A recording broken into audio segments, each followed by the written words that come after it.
sebelah kamar Jaka, Pak Gusti pun buka pintu. Tiba-tiba pintu dibuka, berat. Lampu Pak Gusti nyalain dan apa yang dia lihat? Apa yang Jaka lihat? Kondisi kamar kosong.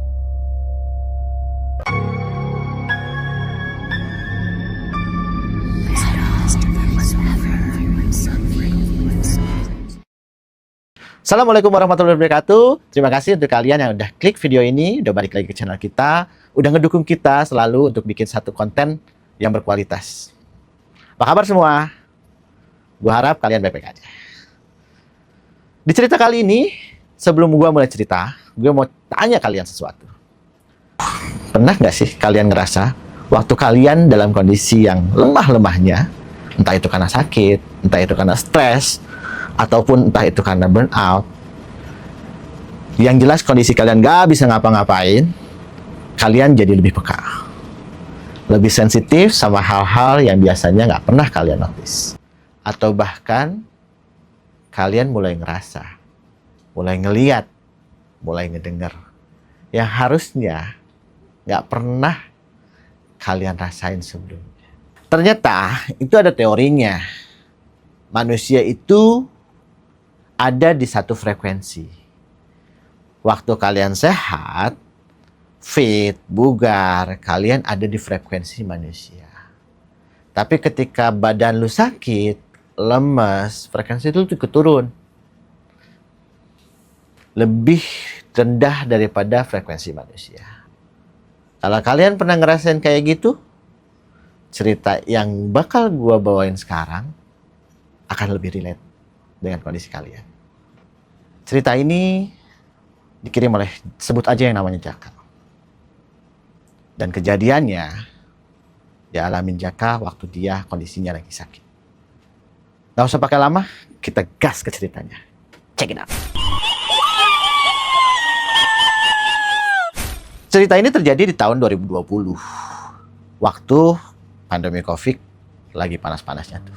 Kalian inget dong situasinya pada saat itu, mau kemana-mana harus tes swab dulu, mau naik pesawat, kereta, bis antar kota, semua harus ada bukti kalau kalian negatif COVID.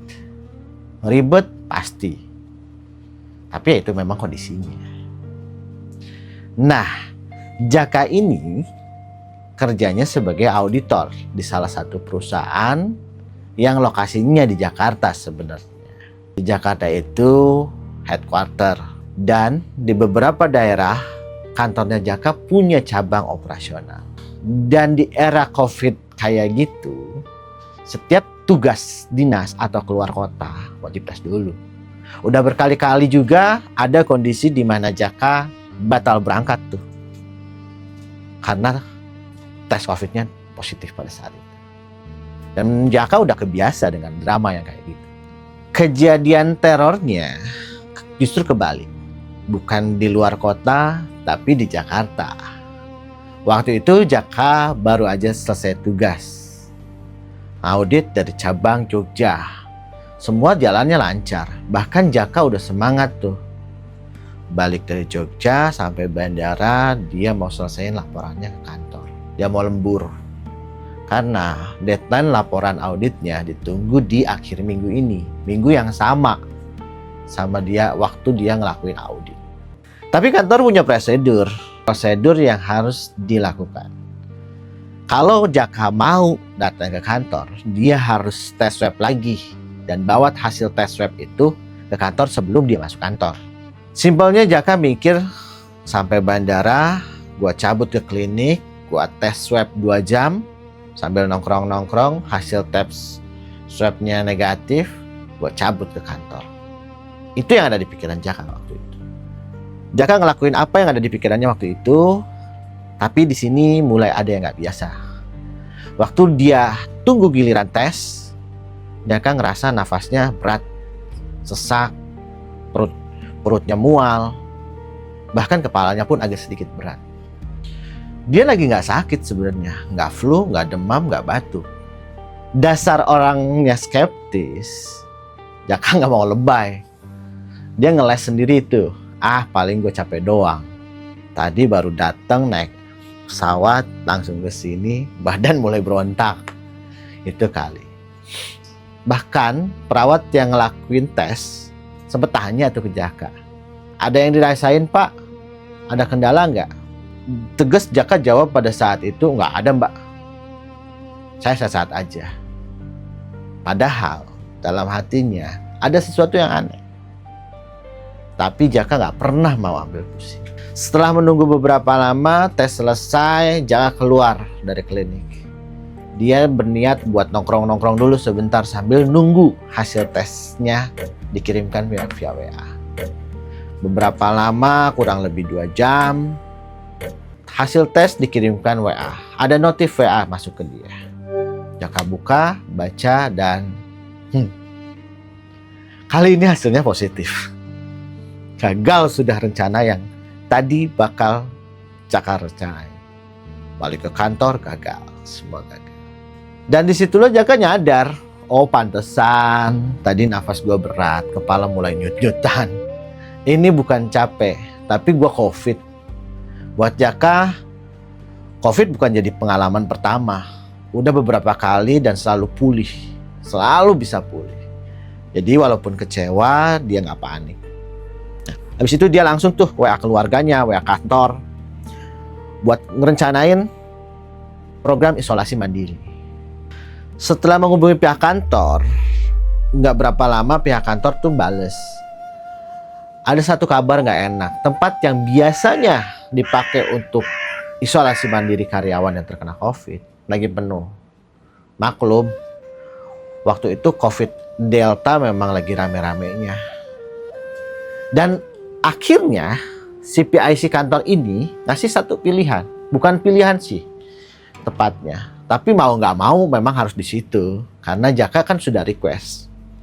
Ada satu unit apartemen yang bisa dipakai buat isoman kala itu.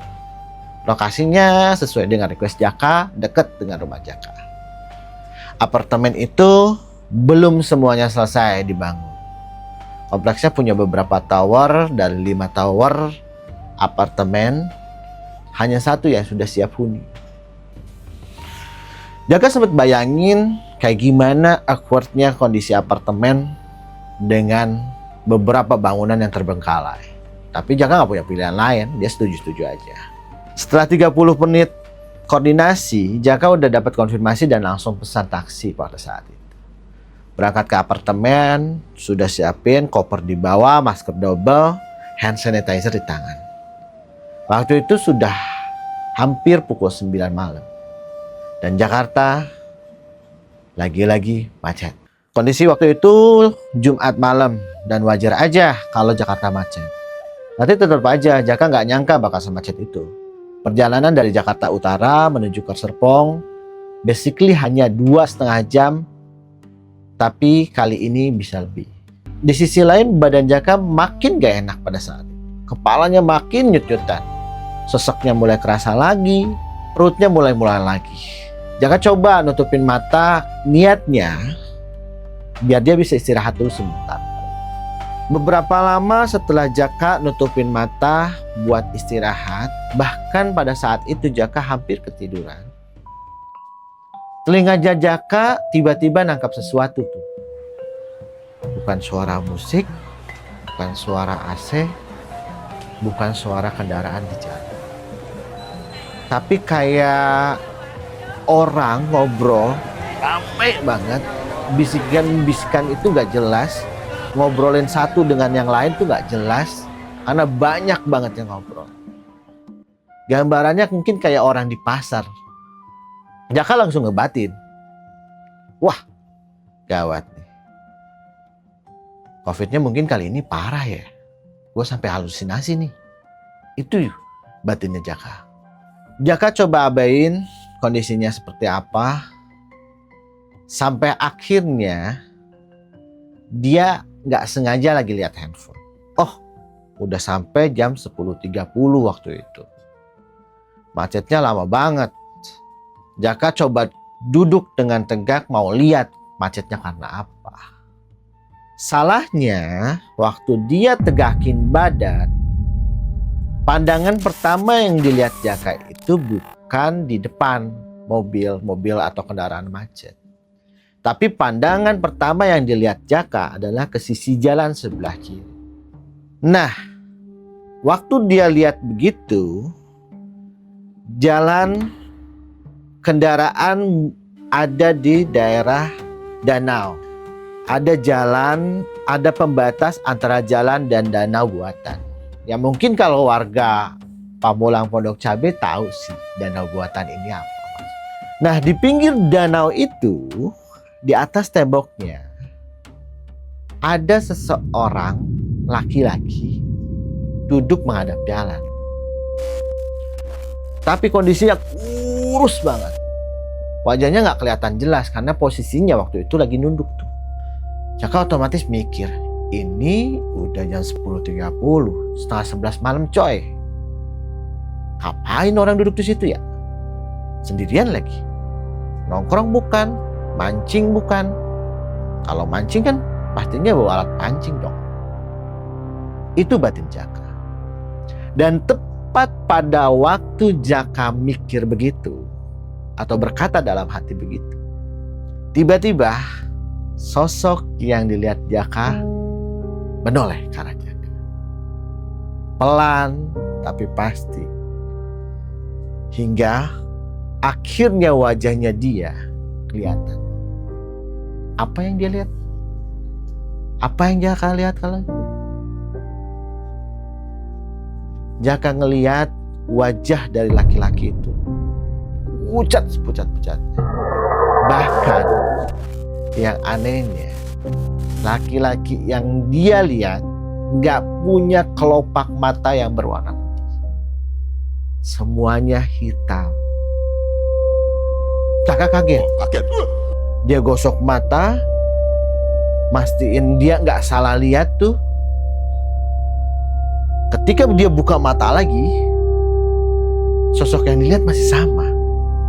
Wajah yang sama, mata yang sama, dan bahkan kali ini sosok itu tersenyum. Tahu senyumnya kayak apa? Ujung bibirnya hampir mendekati titik bola mata.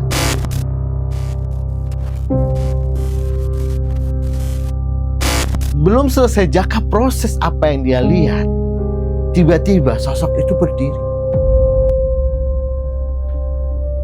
Dan apa yang terjadi di situ? Dia berdiri tinggi banget. Ketika dia berdiri, yang terlihat oleh Jaka kala itu cuman kaki yang panjang, sepasang kaki yang panjang. Badannya udah gak kelihatan. Refleks pada saat itu Jaka langsung bilang astagfirullahaladzim. Dan pastinya kedengeran sama sopir taksi. Bahkan sopir taksi pun langsung tanyain, Pak kenapa? Ada yang bisa dibantu? Sambil nunjukin sesuatu ke arah depan, Jaka bilang ke sopir taksi, Bapak lihat nggak itu apa? Sopir taksi noleh ke depan kembali gitu ya, balik lagi ke depan pandangannya. Apa Pak? Saya nggak lihat apa-apa. Dengan yakin, Jaka kembali meyakinkan menunjuk ke arah itu. Itu loh Pak. Sambil membalikan kepalanya pada saat itu. Nggak ada Pak, saya nggak lihat apa-apa. Dan ketika Jaka melihat kembali ke area yang ditunjuk, memang udah nggak ada tuh sosok yang dia lihat. Itu adalah kejadian pertama dalam hidup Jaka yang nggak bakal Jaka bisa lupain. Tapi Jaka tetap Jaka, skeptis dan rasional.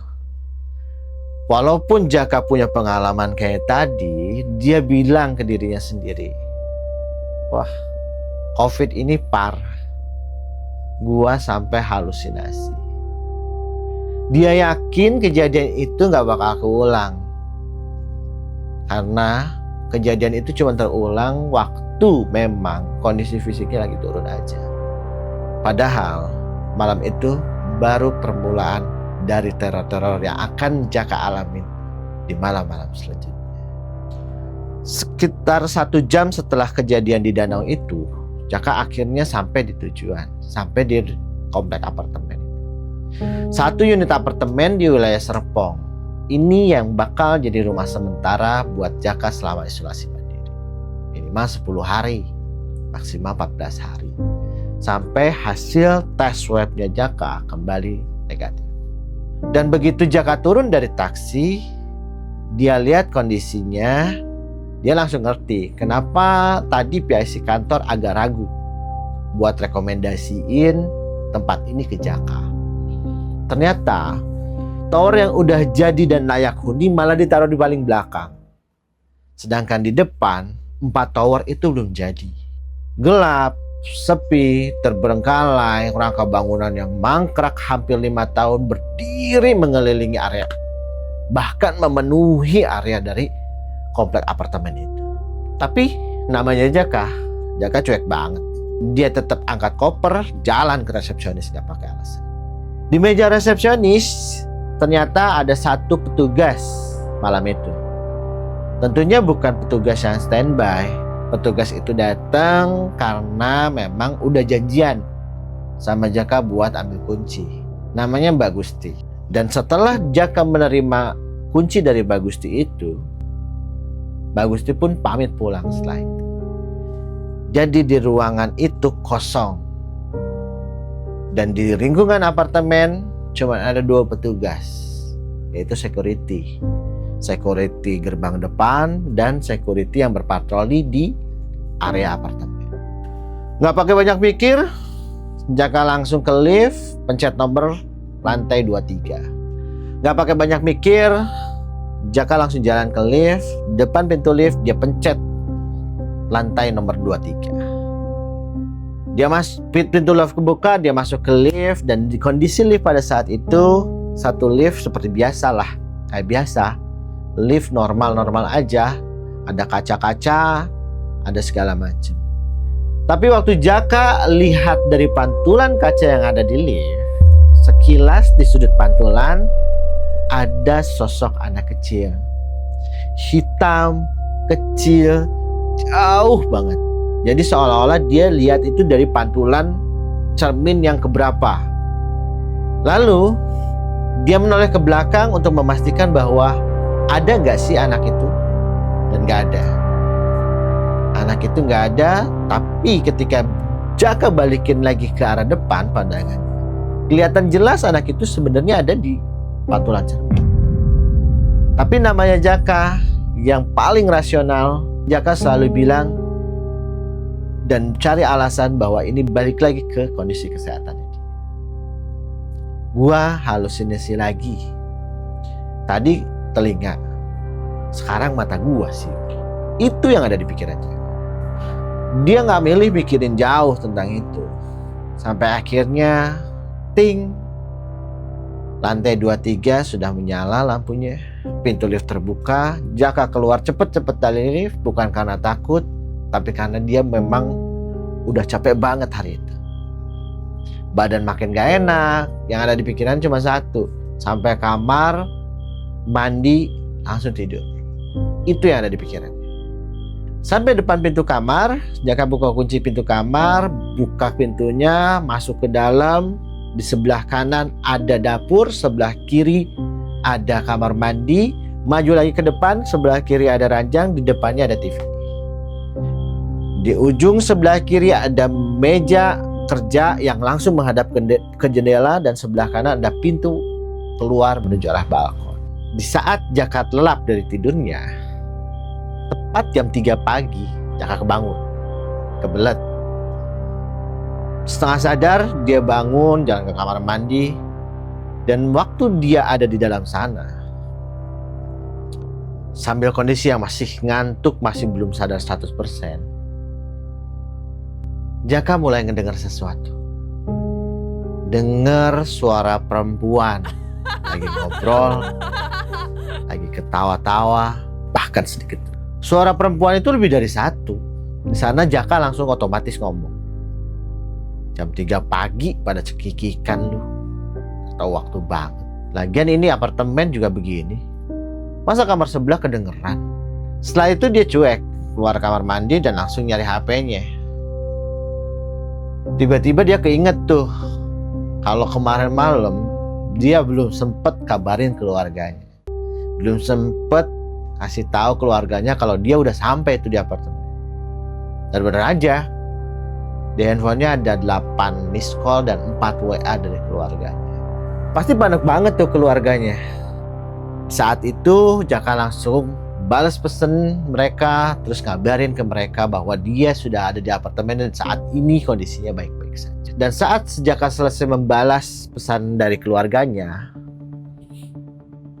dia nyadar sesuatu sih sebenarnya pada saat itu. Dia pastiin bahwa TV yang ada di depannya nyala. Jaka sempat mikir, dia coba inget-inget lagi.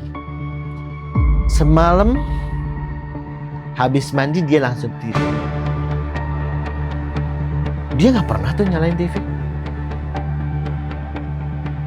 Bahkan nih ya, sampai saat ini pun Jaka nggak tahu tuh di mana remote TV. Dan kalian tahu, remote-nya itu ternyata ada di laci meja kerja. Dan tempat itu nggak pernah, dari awal masuk kamar Jaka nggak pernah nyentuh ke area itu. Pada saat itu Jaka keheranan pasti, takut enggak. Otaknya langsung cari penjelasan secara logis. Dalam hatinya dia ngebatin, oh canggih juga nih. Mungkin emang sistemnya gitu, kayak di hotel-hotel. TV otomatis nyala waktu ada tamu masuk, biar kelihatan hidup kali. Dan alasan itu, pemikiran itu, dan penjelasan itu jadi masuk akal pada saat itu. Lanjut dia main HP dan cari tahu kemudian area sekitar apartemen. Sambil cari informasi lokasi apartemen ini di mana, Jaka pun coba buat ngerencanain pagi-pagi. Rencananya dia mau cari sinar matahari yang menurut dia bagus buat pemulihan COVID-nya. Dan malam itu Jaka pun lanjut rebahan seolah nggak ada yang salah. Seolah suara perempuan jam 3 pagi itu nggak salah. Seolah TV yang nyala sendiri itu masuk akal. Karena Jaka berpikir secara logis pada saat itu. Sampai saat ini Jaka punya satu pegangan. Semua yang dialamin hanya halusinasi. Efek samping COVID, badan lagi lemas, otak ikut-ikutan parah. Dan dia pegang terus keyakinan itu sampai hari malam berikutnya. Akhirnya pagi hari kedua, Jaka bangun lebih awal sesuai dengan rencana. Habis sholat subuh, dia langsung siap-siap. Rencananya pagi ini dia mau olahraga, ngiterin komplek apartemen, cari makan, dia makan di pagi hari. Bukannya cuman iseng-iseng, Jaka udah tahu persis hal ini bagus buat pemulihannya. Dan dia milih jam 5 pagi bukan tanpa alasan. Dalam otaknya dia mikir, gue COVID, gue gak mau papasan sama orang lain. Jam segini paling masih aman. Masih banyak orang-orang yang gak keluar rumah di jam segini. Saat itu outfit udah lengkap, baju olahraga siap, sepatu olahraga, headset, masker double, hand sanitizer di tangan. Cari sehat boleh, nularin ke orang yang lagi sehat, itu yang gak boleh, pikirnya. Jaka buka kamar, dan ternyata di luar ada orang. Refleks Jaka mundur lagi tuh.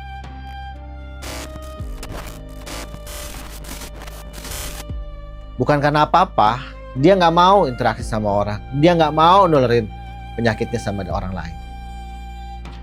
Dan dari celah pintu, Jaka melihat ada sosok perempuan yang lewat. Sampai suara blek dari kamar sebelah itu kedengeran. Dalam hatinya langsung nyambungin. Oh ini toh biang kerok yang malam-malam masih pada ngerumpi. Biang kerok yang malam-malam masih pada teriak-teriak. Kirain siapa? Ternyata emang ada tetangga sebelah. Itu pikir Jaka. Gak ada pikiran aneh-aneh, dia lanjut ke lift, turun. dan berolahraga di area kolam pada saat itu. Di apartemen sepi banget. Dia sempetin stretching di area kolam. Lalu setelah stretching dia mulai muterin area komplek. Sampai akhirnya dia jalan ke area belakang apartemen. Ternyata di area belakang itu ada lahan kosong. Dan di balik lahan kosong itu baru ada jalan kemudian perumahan warga. Jaka sempat berdiri ke tepian jalan yang ngehubungin apartemen sama perumahan warga. Dan dari sini dia lihat sesuatu. Di area kosong tepat di belakang apartemen ada 3 pohon beringin kala itu. Jaka penasaran karena seolah-olah pohon beringin itu menutupin sesuatu. Tapi tetap rasa penasarannya kalah dengan keamanan dari lokasi tersebut. Jaka nggak bisa masuk. Area itu dipagari, digembok dari luar, tertutup rapat. Yang bisa dia lihat kala itu cuma sebuah papan yang udah rusak, tergeletak di gerbang pintu masuk. Dan tulisannya sempat bikin Jaka kaget.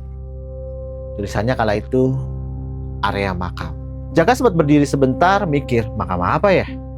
Makam siapa? Emangnya di belakang ini ada TPU? Dia pun gak bisa tahu buat mastiin.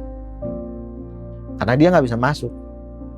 Tapi tiba-tiba dia langsung ingat sesuatu. Oh, itu kan kamar gue. Berarti kalau gue nanti lihat dari atas, lihat dari balkon, gue bisa lihat semuanya. Itu yang ada dalam pikiran. Setelah itu dia lanjut olahraga.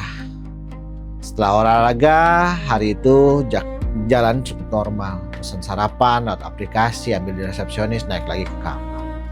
Sayangnya rasa nyaman itu gak bertahan lama. Karena tepat di jam 7 malam, saat itu Jaka lagi pesen tuh, lagi order makanan di aplikasi online. Gak lama dari situ notifikasi masuk kalau makanan Jaka udah ada tuh di resepsionis.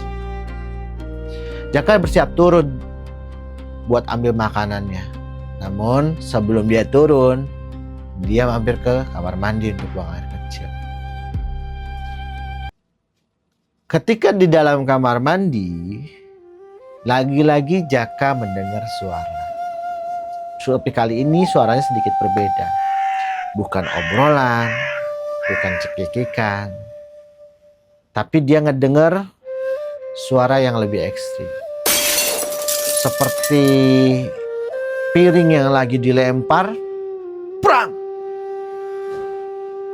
Jaka sempat kaget pada saat itu. Wah, kenapa nih? Siapa yang berantem? Tetangga sebelah? Sambil dia mastiin dan mikirin apa yang terjadi di kamar sebelah, tiba-tiba kedengeran tuh suara perempuan yang nangis. Bahkan kedengeran banget suara perempuan itu kayak yang lagi sedih banget. Jaka sebenarnya pengen tuh, tiba-tiba refleks pengen mastiin apa yang terjadi di kamar sebelah itu. Cuman dia ingat, dia itu lagi sakit dan gak mungkin dia bisa interaksi sama tetangga sebelah. Karena dia gak mau nularin penyakitnya dia ke orang lain. Hal itu juga yang ngurungin niat Jaka untuk ngetok kamar sebelah kala itu. Dia keluar kamar, dia gak jadi ke kamar sebelah, dia langsung turun lewat lift untuk ambil makanan. Sesampainya di resepsionis, ternyata di resepsionis itu kali ini ada Mbak Gusti. Petugas yang pertama kali ngasih kunci ke Jaka. Jaka ambil makanan, ngobrol sebentar, say hello, tanya kabar, lalu balik lagi ke kamar. Tapi baru beberapa langkah dari resepsionis menuju ke arah lift, Jaka sempat keingetan sesuatu.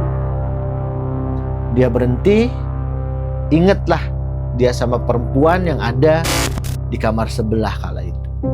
Saat itu Jaka langsung putar badannya, balik lagi ke arah resepsionis, langsung tanya ke Mbak Gusti. Mbak, sorry, Mbak tahu siapa yang sewa kamar di sebelah kamar saya di lantai 23? Tadi sebelum turun, saya sempat dengar sesuatu, Mbak. Kayak ada yang lagi berantem suara pecahan piring, keras banget.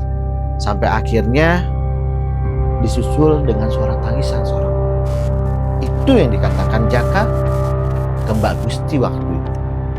Dan otomatis Jaka pun minta Mbak Gusti, Mbak, coba deh pastiin semua oke nggak di sana, baik-baik aja nggak tuh. Respon Mbak Gusti kala itu mengerutkan dahinya, diam sebentar, dan ekspresinya kebingungan. Jawab Mbak Gusti kala itu, kamar sebelah Bapak. Di lantai 23 kan Pak? Dia mikir, Pak, area lantai 23 itu baru selesai direnovasi, baru selesai definisi. Jadi belum ada penghuninya. Orang kuncinya masih di saya. Belum ada unit terjual, semua masih milik dari manajemen apartemen. Belum ada orang yang sewa, Pak. Cuman Bapak aja di lantai 23. Jaka diem sebentar, nge-freeze. Tapi dia nggak percaya. Dia pengen lihat sendiri. Mbak, kalau emang kosong, berarti siapa dong yang ada di kamar sebelah saya? Bahaya dong buat saya kalau memang ada orang yang nyusup ke kamar sebelah saya. Itu yang dikatain Jaka. Mbak Gusti kala itu kalah argumen. Karena yang Jaka bahas adalah resiko keselamatan Jaka. Akhirnya Mbak Gusti pun mau mengecek kondisi kamar yang ada di sebelah Jaka. Tapi dengan satu syarat. Dia harus bawa security. Karena yang dikhawatirkan Jaka kala itu takutnya ada penyusup yang masuk ke lantai. Oke. Kita bertiga. Kita ajak Pak Dadang juga. Pak Dadang adalah security di sana. Mereka bertiga menuju lift, lalu kemudian menuju lantai 23. Sampainya di sana, tepat di depan pintu sebelah kamar Jaka, Pak Gusti pun buka pintu. Tiba-tiba pintu dibuka, berak. Lampu Pak Gusti nyalain dan apa yang dia lihat? Apa yang Jaka lihat? Kondisi kamar kosong. Bukan cuman kosong. Bahkan lantainya pun belum dipasang keramik. Mana mungkin ada piring di sana kalau lantainya pun masih peluran. Kalau kamar mandinya pun belum ada alat-alat mandi di sana. Shower,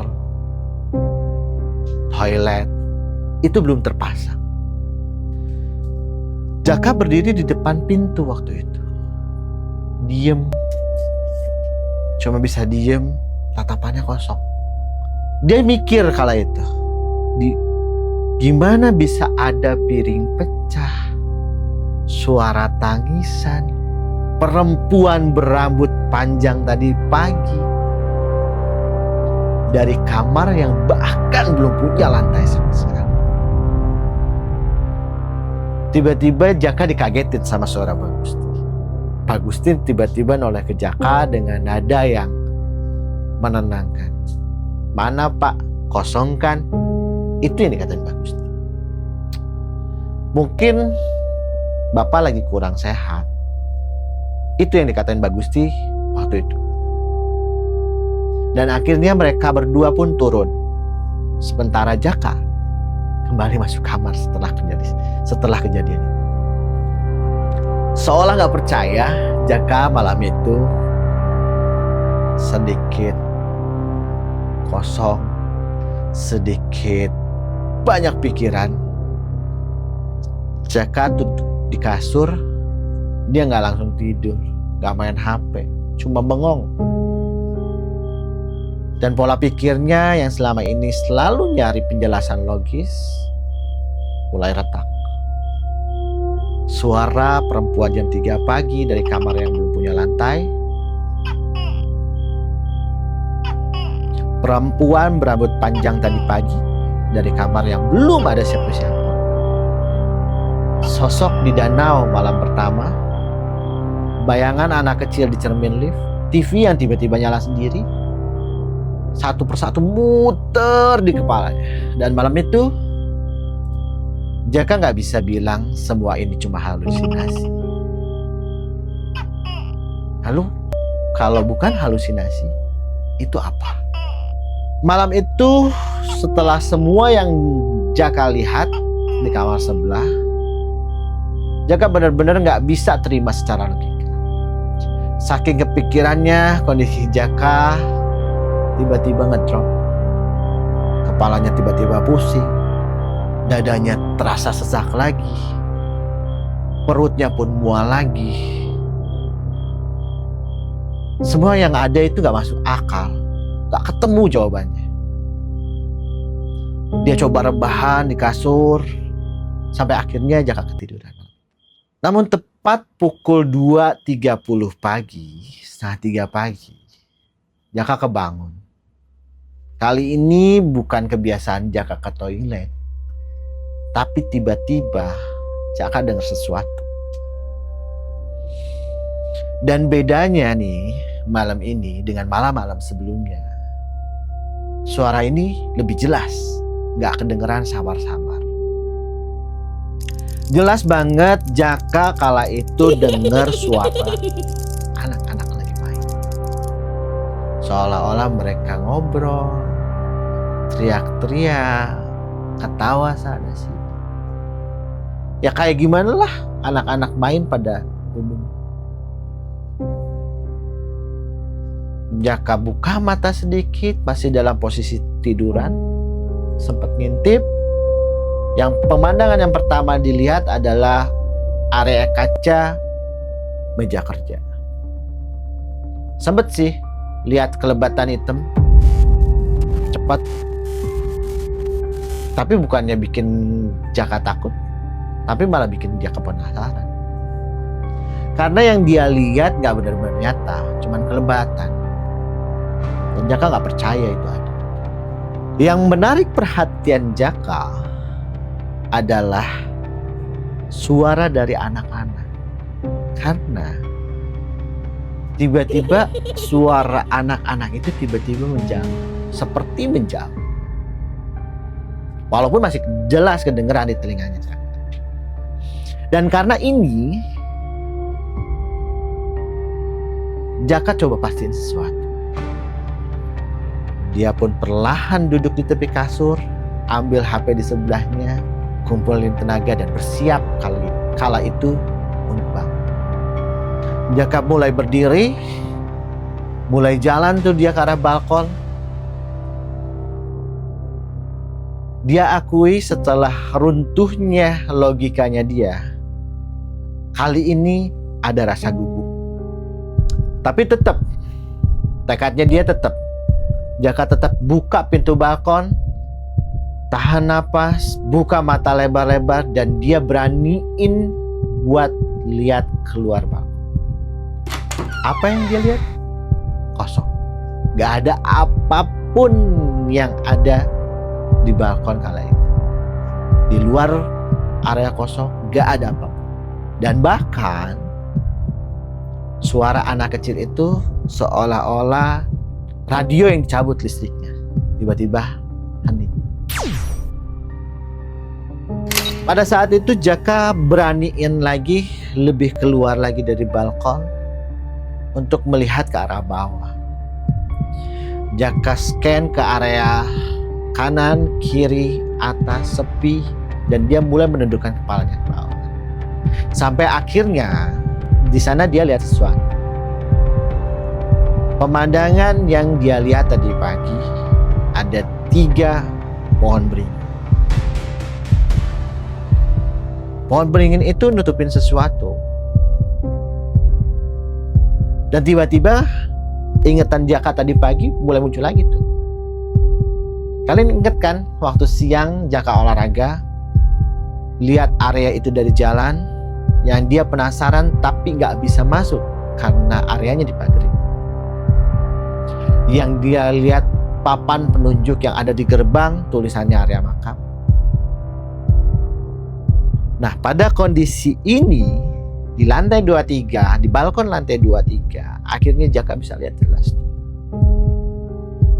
Di bawah sana ada 3 pohon beringin, ada 2 pusara makam. Tapi makamnya itu bukan makam biasa. Kenapa? Karena bangunannya lebih megah. Ukurannya pun lebih besar. Jadi pohon beringin itu seolah-olah menutupi area 2 pusara makam. Jaka tetap penasaran, kok bisa ada area makam di situ? Dia langsung lanjut tuh, ambil handphonenya, carilah lokasi di mana dia tinggal saat ini. Dan ketemu. Dan ternyata lokasi itu adalah lokasi makam keramat. Yang mungkin untuk warga Pamulang atau Serpong tahu sih. Saat ini di kepala Jaka nyambung semua. Dia pikir, oh pantas aja makam itu makam keramat. Pantas aja bentuk makamnya beda sama kayak makam biasa. Pantas juga lokasi ini dibiarin kosong. Karena pihak apartemen gak mungkin bisa pindahin. Pantas juga di lokasi ini angker. Sampai angker itu belum lama kelar dia ngomong, tiba-tiba matanya nangkap sesuatu dari bawah. Di area makam itu Jaka lihat ada titik-titik hitam. Kelihatannya sih gerak-gerak. Jaka sempat fokusin, makin diperhatiin, makin jelas. Ada 3 titik hitam pekat, bentuknya kayak anak kecil. Dan mereka itu seolah-olah lagi main tuh. Jaka langsung nyambung. Apakah mungkin suara yang tadi Jaka dengar adalah suara anak-anak? Dan sebelum dia sempat proses itu semua dalam pikirannya, tiba-tiba Jaka melihat sesuatu di sana. Langsung Jaka refleks bilang, astagfirullah, apaan tuh? Sepersekian detik semua diam. Dan apa yang terjadi setelah itu? Satu persatu dari 3 sosok itu mendongakkan kepalanya ke atas. Berurutan. 1, 2, 3. Dari situ Jaka bisa mastiin itu anak kecil.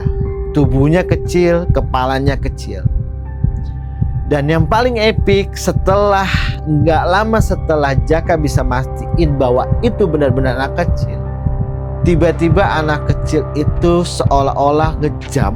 Tahu ngejam kan? Bukan terbang yang tet gitu, bukan, tapi kayak kilatan flashlight. Tiba-tiba mereka mendekat bersamaan. Bang, bang, bang, bang, bang, bang. Sampai akhirnya Jaka kala itu ketakutan. Refleks dia nutup mata dengan tangannya. Menutup mata dengan tangannya, mundur, doa dalam hati sekencang-kencangnya, tahan nafas sebentar. Setelah sekian lama, Jaka mulai berani buat buka mata. Dan apa yang dia lihat sebelumnya? Gak ada sama sekali. Balkon itu kosong. Sosok-sosok itu hilang. Tapi Jaka gak bisa pungkiri bahwa dia itu ngelihat sesuatu. Sampai akhirnya Jaka lemes, selemes-lemesnya. Badan gontai, gemetaran. Bahkan pada saat itu buat teriak pun Jaka nggak bisa. Dalam kondisi itu, Jaka tiba-tiba ambil kursi di area balkon. Dia coba duduk sebentar buat atur nafas. Dan dia baru nyadar kalau keringat di mukanya itu udah penuh banget. Sambil ngusap keringat dan berharap malam itu selesai, Jaka tiba-tiba mendengar sesuatu. Teror itu dimulai lagi. Masih di area balkon, masih ngusap keringat. Jaka dengar lagi suara anak kecil bermain. Kali ini bukan dari luar, tapi suaranya dari dalam kamar. Dan kali ini suaranya lebih jelas.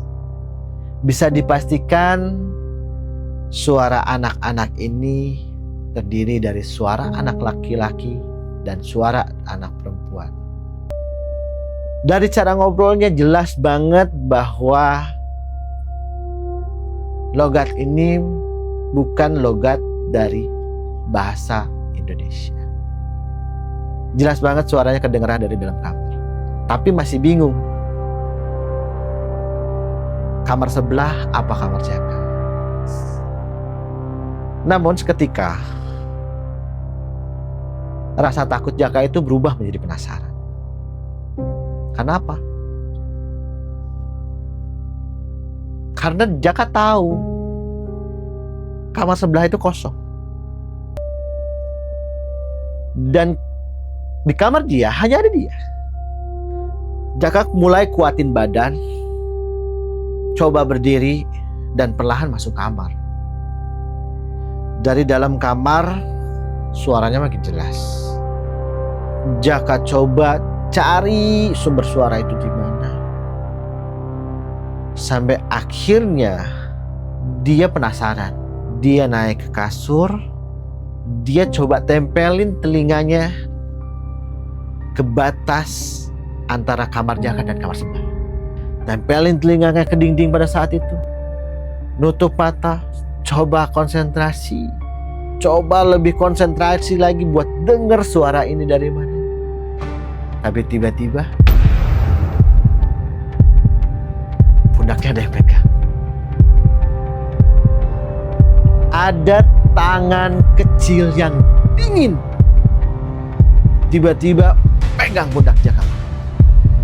Jaka sempat nge-freeze sebentar dan seolah-olah masuk ke area slow motion. Jaka nolehin kepalanya. Jaka puterin badannya untuk mastiin apa yang pegang pundak dia kala itu. Seketika dia coba puterin badannya. Dan apa yang dia lihat? Sosok anak kecil berambut pirang, tersenyum dengan mata besar. Saat itu seolah-olah dia bicara. Seolah-olah dia mengajak bermain Jaka waktu itu. Jaka nge-freeze sebentar, kaget, bingung apa yang dia lihat. Tapi akal sehatnya mulai jalan lagi waktu itu. Dia coba tepis tangannya, memutar balik, dia berlari kencang ke arah pintu. Pintu dibuka, dia berlari ke arah lift. Dan tombol lift dia pencet dalam keadaan panik. Dari kepanikan dia menuju ke arah lift tadi. Tiba-tiba kedengar suara dari kamar, dari area kamar. Bluk. Dengan perlahan Jaka menoleh ke arah sumber suara. Pada saat dia palingin wajahnya ke kanan, ke arah sumber suara, apa yang dia lihat? Anak kecil? Bukan. Pada saat itu Jaka melihat ada satu sosok perempuan berambut panjang nempel rangkak di plafon, kepalanya kebalik dan rambutnya kecuntai ke bawah, seolah-olah dia lagi ngejek Jaka. Dengan menggoyangkan kepalanya dia tertawa. Jaka pada saat itu melihat sosok yang tadi pagi dia lihat di kamar sebelah. Sosok perempuan dengan dress putih yang dia lihat tadi pagi. Sekarang dia merangkak di plafon sambil rambutnya kejuntai ke bawah. Dan saat ini, kali ini dressnya udah gak putih lagi, tapi merah. Merah karena darah yang tersembur dari mulut. Jaka sempat lemes, seolah-olah lututnya udah gak ada tenaganya. Dia coba bersandar dengan satu tangan ke dinding lift sambil pasrah dan menunggu kapan lift ini akan terbuka. Gak perlu menunggu waktu lama, akhirnya lift itu kebuka. Dengan cepat seolah dapat energi tambahan, lompat dia ke lift. Dia coba tutupin liftnya tuh.